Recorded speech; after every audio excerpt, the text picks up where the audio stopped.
तो सभी भाइयों से कहना चाहता हूं कि आप अपना ई श्रम कार्ड जरूर बना लें। ई श्रम कार्ड बनाने के लिए सबसे पहले आपको अपने कंप्यूटर से या फिर मोबाइल पे ये जो क्रोम ब्राउज़र होता है इसको ओपन करना है। तो मैं इसको क्लिक करके ओपन कर लेता हूं। दोस्तों यहाँ पे ओपन करने के ये सर्च बॉक्स होता है, यहाँ पे आपको लिखना है ई श्रम।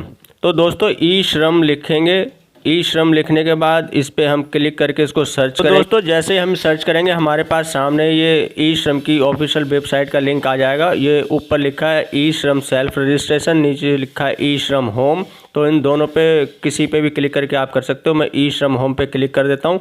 क्लिक करने के बाद हमारे पास नई साइट खुल के सामने आ जाएगी। तो चलिए दोस्तों मैंने क्लिक कर दिया है और हमारे पास ये नई श्रम कार्ड की जो साइट है खुल के आ गई है। तो आप यहाँ पे राइट साइड पे देख सकते हैं लिखा हुआ है रजिस्ट्रेशन इज़ टोटली फ्री, और ये ई श्रम की ऑफिशियल वेबसाइट है दोस्तों। अगर दोस्तों आपने पहले से बनवा रखा है तो सबसे ऊपर वाले ऑप्शन पे जाके उसे अपडेट भी कर सकते हैं। कोई चेंजिंग करनी है वो आप चेंजिंग कर सकते हैं। इसके बन जाने के बाद हम नीचे वाला ऑप्शन जो है जहाँ पे लिखा हुआ है आप 3000 रुपये की जो है मंथली पेंशन ले सकते हैं। तो पहले ई श्रम कार्ड बनाना पड़ेगा, उसके बाद आपको ये अगर पेंशन लेनी है तो उसके लिए अप्लाई कर सकते हैं। तो चलिए दोस्तों हम नया बनाने के लिए इस पर क्लिक कर देते हैं। क्लिक करने के बाद हमारे पास एक नया पेज खुल के सामने आ जाएगा। तो दोस्तों नया पेज जो खुल के सामने आएगा वहाँ पे आप देख सकते हैं सबसे पहले लिखा हुआ आधार लिंक मोबाइल नंबर। तो दोस्तों इस वाले बॉक्स में हमें अपने आधार से लिंक जो मोबाइल नंबर है वो डालना है। उसके नीचे वाले बॉक्स में जो बगल में कैप्चा लिखा है वो कैप्चा डालने के बाद सबसे नीचे सेंड OTP वाले ऑप्शन पे हमें क्लिक करना है। तो चलिए दोस्तों मैं इस पे मोबाइल नंबर और कैप्चा डाल के सेंड OTP पे क्लिक कर देता हूँ, फिर आपको आगे की प्रक्रिया दिखाता हूँ। तो दोस्तों मैंने मोबाइल नंबर डाल दिया और कैप्चा मैं डाल रहा हूँ। कैप्चा दोस्तों आप ध्यान से डालना, कैपिटल में लिखा है तो कैपिटल में डालना है, उसी प्रकार सेम टू सेम डालना। नीचे आपको दोनों ऑप्शन पे नो पे क्लिक कर देना है, वो अपने आप हुआ मिलेगा आपको। अगर नहीं है तो आप नो पे क्लिक कर देना। क्लिक करने के बाद आपको सेंड OTP पे क्लिक करना है। तो मैंने सेंड OTP पे क्लिक कर दिया। अब हमारे पास एक नया पेज खुलेगा जिसमें हमें एक OTP डालना है जो कि हमारे मोबाइल पर OTP आया होगा। तो देखिए दोस्तों यहाँ पे एक लिखा हुआ एंटर OTP, एक बॉक्स बना हुआ है। यहाँ पे जो हमारे मोबाइल पे एक OTP आया दोस्तों वो OTP यहाँ पे हमें डाल के सबमिट करना है। तो चलिए दोस्तों मैं यहाँ पे OTP डाल देता हूँ और सबमिट करके आपको नए पेज पे दिखाता हूँ। तो दोस्तों मैंने OTP इस पे डाल दिया है। OTP डालने के बाद हमने जो है नीचे सबमिट वाले ऑप्शन पे क्लिक करना है। तो चलिए दोस्तों मैं OTP डाल रहा हूँ, भी फटाफट डाल के आपको दिखाता हूँ। दोस्तों मैंने ये सबमिट पे क्लिक कर दिया। क्लिक करने के बाद हमारे पास नया पेज खुल गया। अब दोस्तों यहाँ पे हमें जो ऊपर 3 बॉक्स मिल रहे हैं इसमें हमें अपना आधार नंबर डालना है। आधार नंबर डालने के बाद नीचे जो कैप्चा लिखा हुआ और बॉक्स बना वही कैप्चा उस बॉक्स में डालना है। डालने के बाद नीचे एक छोटा सा बॉक्स बना उसे क्लिक कर देना है। क्लिक करने के बाद हमें सबमिट करना है।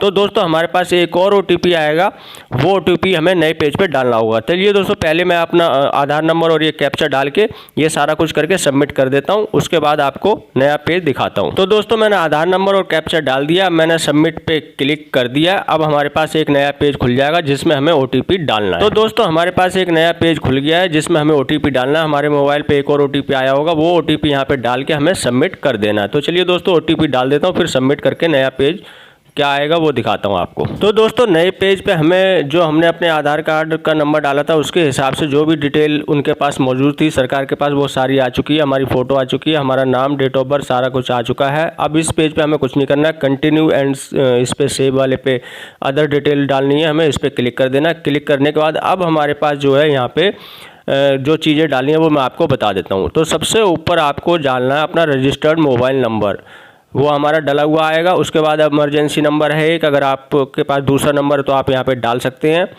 उसके बाद एक ईमेल आईडी अगर आपके पास है तो ईमेल आईडी डाल दे, बहुत अच्छा रहता है। उसके बाद दोस्तों नीचे है एक आपकी मैरिटल स्टेटस। मैरिटल स्टेटस मतलब आप शादीशुदा हैं या फिर नहीं है तो वो आप डाल सकते हैं। फादर नेम डाल सकते हैं, सोशल कैटेगरी डाल सकते हैं, SC ST SC जो भी कुछ है वो डाल सकते हैं। और उसके बाद आपको ये नॉमिनी की डिटेल भरनी है, नॉमिनी का नाम, डेट ऑफ बर्थ, वो सब कुछ चीज़ें आपको डालनी है। यहाँ पे आप सारी कुछ चीज़ें आप डाल देंगे। डालने के बाद आपको सबसे नीचे सबमिट पे क्लिक कर देना। तो चलिए दोस्तों मैं सारी चीज़ें डाल देता हूँ, डालने के बाद आपको दिखाता हूँ क्या होता है। तो दोस्तों हमने यहाँ पे अपनी सारी पर्सनल डिटेल डाल दी है। एक चीज़ बता दूँ दोस्तों, यहाँ पे एक लिखा हुआ डिफरेंटली एबल, यानी कि आप शारीरिक रूप से अपंग तो नहीं है। अगर अपंग है तो यस पे क्लिक करना, नहीं तो नो पे क्लिक कर देना। सारी डिटेल डालने के बाद अपनी और अपने नॉमिनी की डिटेल डालने के बाद दोस्तों यहाँ पे आपको सबसे नीचे सेव एंड कंटिन्यू वाले ऑप्शन पे क्लिक करना है। तो मैं अभी नॉमिनी की डिटेल भर रहा हूँ। तो मैंने सारी डिटेल लगभग भर दी है। भरने के बाद दोस्तों मैंने नॉमिनी की डिटेल भी पूरी कंप्लीट कर लिया और सेव एंड कंटिन्यू पे क्लिक कर दिया है। अब हमारे पास एक नया पेज खुल के सामने आ जाएगा। उस पेज पे हमें और भी चीज़ें भरनी है, वो मैं आपको दिखाता हूँ क्या क्या भरना है। तो दोस्तों यहाँ पे हमारे पास एक नया पेज खुल के सामने आ चुका है। यहाँ पे सबसे ऊपर दोस्तों आपको अपना होम नेटिव स्टेट चुनना है, यानी कि आप दिल्ली से हैं, बिहार से हैं, बंगाल से हैं, पंजाब से हैं, वो यहाँ पे आपने सिलेक्ट कर लेना है।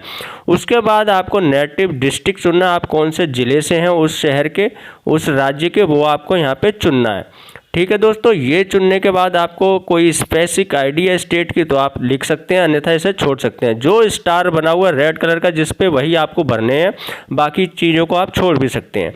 उसके बाद दोस्तों आप गांव में रहते हैं, शहर में रहते हैं, उस हिसाब से कर लेना। गांव में रहते हैं तो रूरल वाले पे क्लिक कर देना, शहर में रहते हैं तो अर्बन वाले पे। और यहाँ पे आपको अपना हाउस नंबर डालना है, लोकेलिटी डालनी है। हाउस नंबर डालने के बाद लोकेलिटी, उसके बाद स्टेट आपको सिलेक्ट करना, कौन से स्टेट में रहते हैं, कौन सा डिस्ट्रिक्ट लगता है आपका, और सब डिस्ट्रिक्ट छोड़ सकते हैं। पिन कोड आपको अवश्य डालना पड़ेगा। तो चलिए दोस्तों, उसके बाद नीचे इस बॉक्स पे क्लिक कर देना। क्लिक करने के बाद सबमिट एंड कंटिन्यू पे क्लिक कर देना। तो मैं सारी डिटेल इसमें भर देता हूँ। भरने के बाद सेव एंड कंटिन्यू पे क्लिक करके आगे का नया पेज खोल के आपको दिखाता हूँ। तो दोस्तों एक चीज़ और मैं आपको बता दूं, सबसे नीचे आप देखेंगे लिखा हुआ स्टेइंग और current location, staying at current location. तो दोस्तों यहाँ पे आपको एक चीज़ डालनी है, आप यहाँ पे मतलब जिस राज्य को आपने चुना है उस राज्य में कितने साल से रहते हैं। तो दोस्तों यहाँ पे क्लिक करके आप साल चुन सकते हैं। आप 4 साल से रहते हैं, 5 साल से, 10 साल, 15 साल से, वही आपको सिलेक्ट करके यहाँ पे लिख देना और उसके बाद सेव एंड कंटिन्यू पे क्लिक कर देना। तो मैंने सेव एंड कंटिन्यू पे क्लिक कर दिया है दोस्तों। तो दोस्तों जैसे ही सेव एंड कंटिन्यू पे आप क्लिक करेंगे, क्लिक करने के बाद हमारे पास एक नया पेज खुल के सामने आ जाएगा। उस पेज में हमें क्या डालना है वो मैं आपको बता देता हूँ। यहाँ पे दोस्तों आपको आपकी जो क्वालिफिकेशन है वो डालनी है और यहाँ पे कोई भी किसी भी प्रकार का आपको सर्टिफिकेट अपलोड करने की ज़रूरत नहीं है। सिर्फ आपको एजुकेशन क्वालिफिकेशन डालनी है। जितने भी आप पढ़े लिखे हैं, 8वीं 10वीं 12वीं या फिर आपने डिग्री ले रखी है या किसी भी प्रकार की पढ़ाई की है, वो सारी आप यहाँ से डाल सकते हैं। यहाँ पर आपको मंथली इनकम डालनी है। तो मैं आपसे कहूँगा 10,000 वाली आपके लिए बेस्ट रहेगी, इतना ही डालें, या फिर 10 से 15,000 वाली, इससे ज़्यादा ना डालें। इनकम सर्टिफिकेट आपको देने की ज़रूरत नहीं है, कोई भी सर्टिफिकेट आपको अपलोड नहीं करना है। बस आपको अपनी क्वालिफिकेशन और यहाँ पे जो है मंथली इनकम डाल के सेव एंड कंटिन्यू पे क्लिक कर देना। तो दोस्तों मैंने अपनी दोनों चीज़ें यहाँ पे डाल के और सेव एंड कंटिन्यू पे क्लिक करके अगले पेज पे मैं आपको ले चलता हूँ। तो दोस्तों मैंने सारी डिटेल यहाँ पे डाल दी है, अपनी एजुकेशन और अपनी इनकम, और सेव एंड कंटिन्यू पे क्लिक कर दिया है। जैसे सेव एंड कंटिन्यू पे क्लिक करेंगे दोस्तों, हमारे पास एक नया पेज खुल के सामने आ जाएगा। यहाँ पे दोस्तों आपको क्या डालना है, आपने अपना काम डालना है कि आपका ऑक्यूपेशन क्या है, आप क्या काम करते हैं। प्राइमरी ऑक्यूपेशन, यहाँ पे आप प्राइमरी ऑक्यूपेशन डाल सकते हैं। आप टीचर है, आप खेती करते हैं, या फिर आप किसी दुकान पे काम करते हैं, या फिर आप घरेलू काम करते हैं, मतलब किसी के घर में काम करते हैं, या फिर आप मतलब के ड्राइवर है, या फिर किसी प्रकार का असंगठित क्षेत्र में काम करते हैं। आपको ये नहीं पता तो दोस्तों ऊपर रेड कलर की जो 2 लाइनें आ रही हैं उसके बीच में एक ब्लू कलर का लिखा हुआ क्लिक हेयर। तो दोस्तों वहाँ क्लिक हेयर पे आप क्लिक हेयर करके एक लिस्ट डाउनलोड कर सकते हैं। उसमें सभी प्रकार के काम की लिस्ट दे रखी है दोस्तों।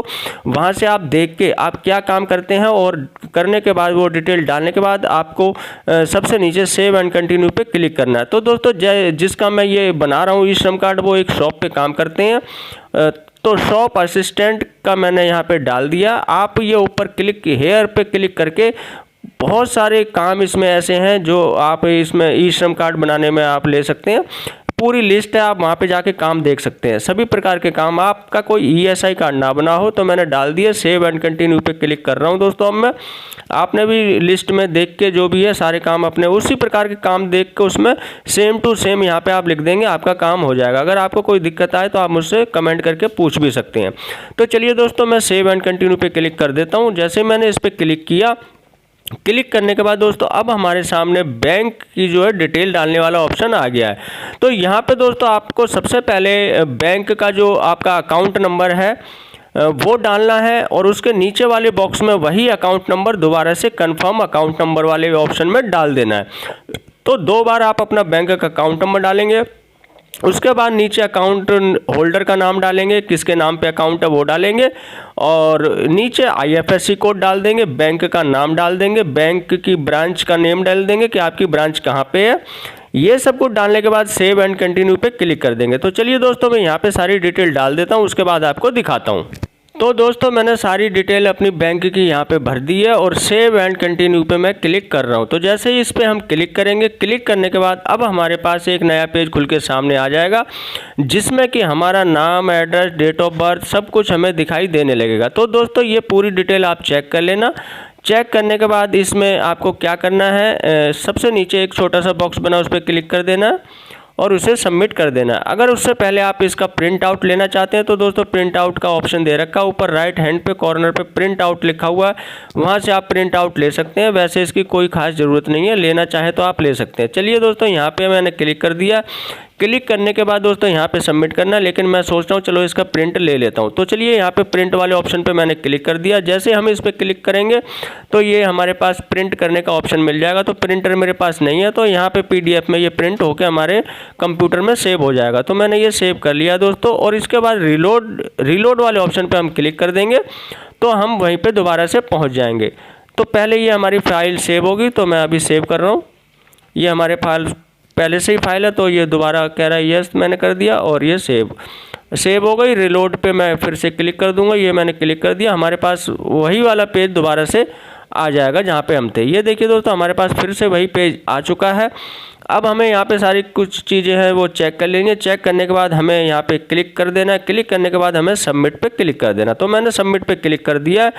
क्लिक करने के बाद ये देखिए दोस्तों, हमारा ई श्रम कार्ड बनके तैयार हो चुका है। तो दोस्तों, ये सारा प्रोसेस हमारा कंप्लीट हो चुका है, हमारा ई श्रम कार्ड बनके तैयार हो चुका है। इस प्रकार से दोस्तों, बड़ी आसानी से आप अपने घर पे अपने मोबाइल से या फिर अपने घर में कंप्यूटर, वहाँ से आप इसे बना सकते हैं। ये बनने के बाद आप इसका प्रिंट आउट निकलवा सकते हैं। डाउनलोड करने के लिए यहाँ पर क्लिक करेंगे। क्लिक मैंने कर दिया, तो दोस्तों ये डाउनलोड हो जाएगा। डाउनलोड का जहां ऑप्शन दे रखा है ये वाला, इस पर क्लिक कर देंगे तो ये डाउनलोड हो जाएगा। तो दोस्तों, डाउनलोड करने के बाद आप इसका प्रिंट आउट निकाल सकते हैं। यहाँ पे देखिए स्टेटस दिखा रहा है हमारा डाउनलोड हो चुका है, और ये 50 रुपये में लेमिनेशन करके प्लास्टिक के कार्ड में बड़े आराम से वो आपको दे देगा। तो बड़ी आसानी से ये बन जाता है दोस्तों। तो आप ज़रूर इस कार्ड को बनवाएं, क्योंकि उत्तर प्रदेश में अभी उत्तर प्रदेश सरकार जो है 500 रुपये महीना करके देगी। इसके बाद सभी राज्य में ये सुविधा चालू कर दी जाएगी। ये कोई इसका कोई स्कीम तो नहीं है, लेकिन दोस्तों मैं बता दूं, आर्थिक जो रूप से कमज़ोर व्यक्ति हैं, जो श्रमिक हैं, उनको सरकार जब भी आर्थिक सहायता देगी तो इस श्रम कार्ड के माध्यम से बड़ी आसानी से उनको मिल जाएगी। तो आप सभी भाइयों से अनुरोध करता हूं कि आप ये वाला ई श्रम कार्ड जरूर बना लें। तो आशा करता हूं दोस्तों, वीडियो आपको अच्छी लगी होगी। कोई भी आपको कमी इसमें नज़र आई हो या आप मुझसे कुछ पूछना चाहते हो, आपको बनाने में कोई दिक्कत आए, तो आप मुझसे पूछ सकते हैं। धन्यवाद दोस्तों।